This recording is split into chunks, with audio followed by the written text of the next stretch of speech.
Hello Year 10.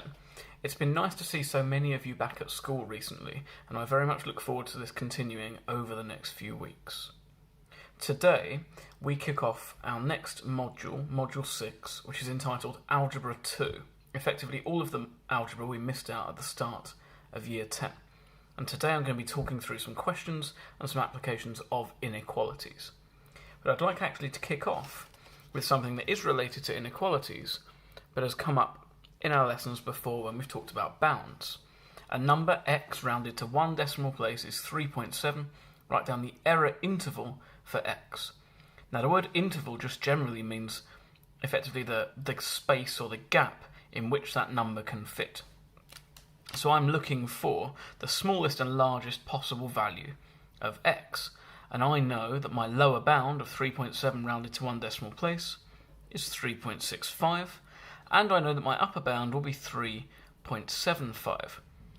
Now throughout when we've talked about lower bounds, and upper bounds in particular, I've always said that really it's 3.749, and that 9 is recurring indefinitely, but we can't really write that, so that's equivalent to 3.75.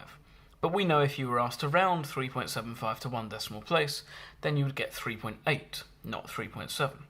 So we can show that in our error interval very simply, where 3.65 is less than or equal to x, because if x equals 3.65, it will round to 3.7, and x is less than 3.75. And there is your error interval for x. My second question looks at presenting inequalities on a number line as such. And key here is that on my number line, an open circle is exclusive, that is, it doesn't include the number, it's exclusive, whereas a closed circle is inclusive, it does include the number. So here I'm saying that x can be any number above 25, but an open circle means it cannot be 25, so x is greater than 25. Here I'm saying x can be any number between minus 1 and 3. It can be 3, but it can't be minus 1. So minus 1 is less than x is less than or equal to 3. So two very easy ways to represent my inequalities on a number line.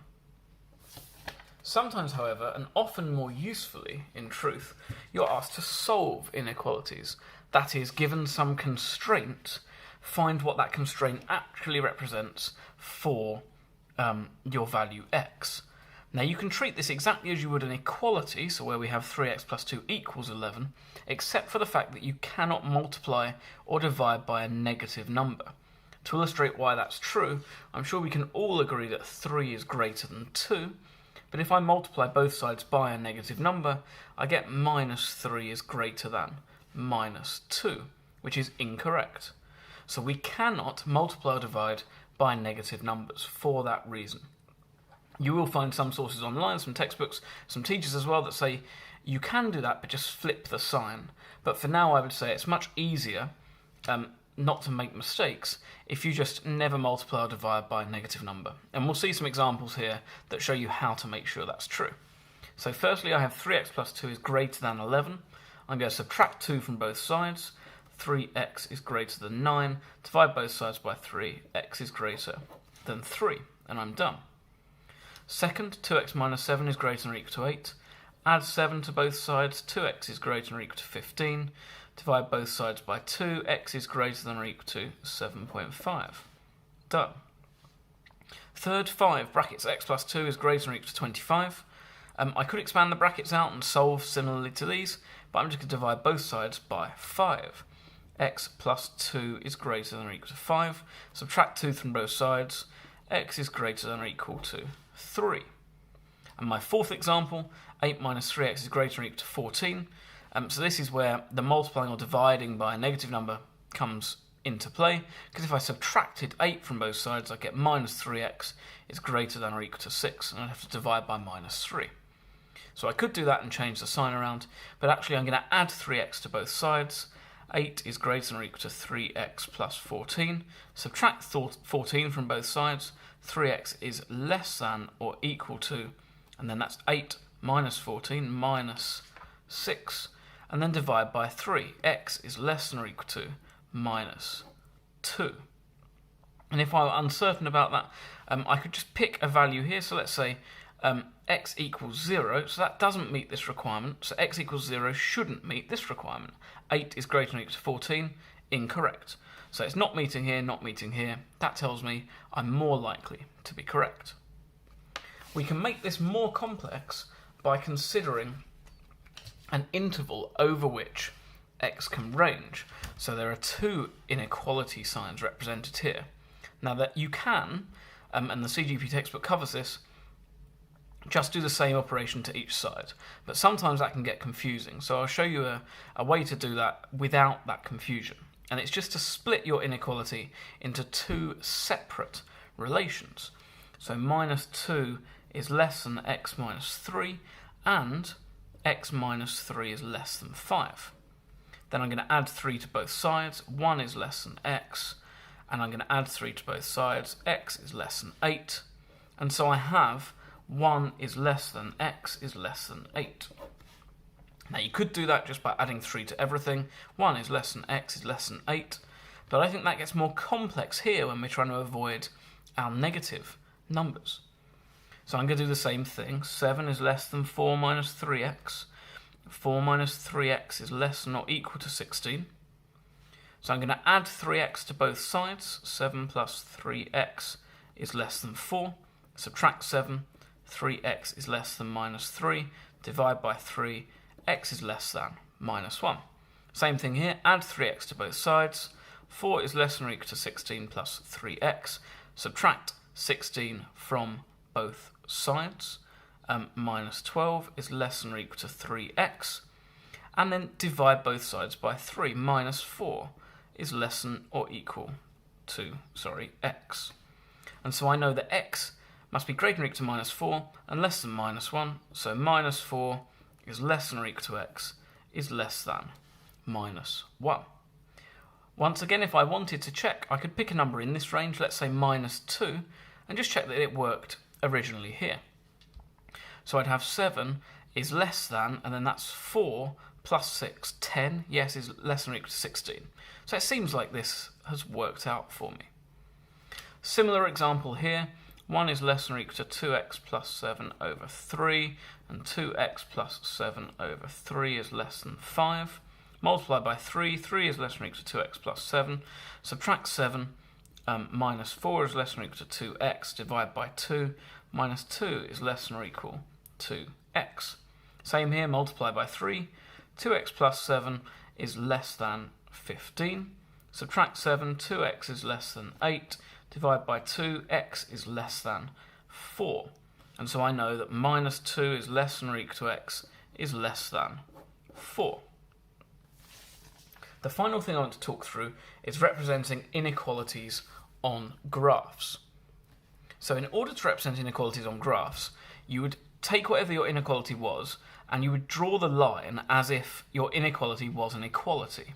That is, if you had, for example, x is greater than 2, you would draw the line x equals 2, and then you would look for which side of that region meets your inequality. So x is greater than 2 would be to the right-hand side of that line. If you want to be greater than or equal to, you would use a solid line. So this line here shows x can also equal 2, and a dotted line would mean it cannot equal the value. So this is just like your open and closed circles on your number line. This question is slightly different. It works backwards. They give you the lines and ask for the inequalities. So, looking at the line I've already talked about here, it's a solid line, and shaded in is the region above 2. So that tells me that x can be equal to 2 or larger than 2. X is greater than or equal to 2. We have a dotted line here at y equals 1, and we've shaded in above that value. So that tells me y can't equal 1, but it can be greater than 1. My final example here is the line y plus x is equal to 5. That's a little bit harder to think about, but all I would do, I've shaded below that line effectively, so this region here, is I'd pick something in that region. So the origin is my easiest situation here. X is 0 and y is 0. So I have 0 plus 0 and then is equal to 5. And we know that this here, 0 plus 0, that's less than 5. And we want to be shading in on that side of our line, so we need y plus x to be less than 5. And because it's a solid line, it could also be equal to 5, because it can be on that line. So all I'm doing is looking at my line, and then saying, okay, where do I want to shade in? Right, I want to shade in over in this direction towards the origin. And therefore, if I pick my origin, this equality must work. 0 plus 0 less than or equal to 5. Yes, it does work. Same principle here. I'll start with my easiest one. Y equals 2. It's a solid line, so it can equal 2, or it can be below 2. So y is less than or equal to 2. And then I'm going to use the same approaches for these two lines. Y is equal to x plus 2. Once again, I can use my origin. So I want to be... Or in fact, let's not pick my origin. I could, and then I just have to say I don't want that. But let's make it simpler. So y is equal to x plus 2. I want to be sort of to the top right of that line. So I pick a point I actually want. So let's choose x equals 0, y equals 3. So I want to be on that side of my line. So I'd have 3 and then some equality 2. So I need y to be greater than x plus 2. And because my line is a solid line, it can also be equal to x plus 2. So I've done the same thing there. I needed to shade in to the top right of my line. I've picked a point where I want to be shading in. And then I've made sure my equality works there. 3 is greater than or equal to 2. Yes, that does work. Same approach here then. X plus y equals 0. Definitely can't use my origin because it actually goes through my line. I want to be shading to the top right of that line. I think I said top right before. Let's pretend I said top left.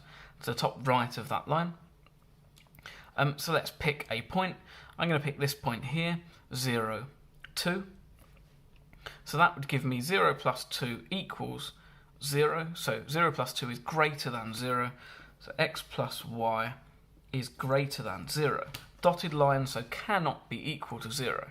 So all I've done, I want to shade top right here. So I pick a point where I want to be able to shade. X is 0, y is 2, and I make sure my equality works. 2 is greater than 0.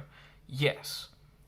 So this is probably the hardest thing you can be asked to do in this section, and it is just about breaking this down, really. Dotted and solid lines indicating no equality and inequality respectively, and just drawing your lines appropriately. So setting your inequality to an equality, drawing that line, and then considering, well, what side of the line do I need to be on? MathsWatch will allow you to practice that, as well as all the other skills I've talked through today, and as always, please do ask if you need help. Good luck.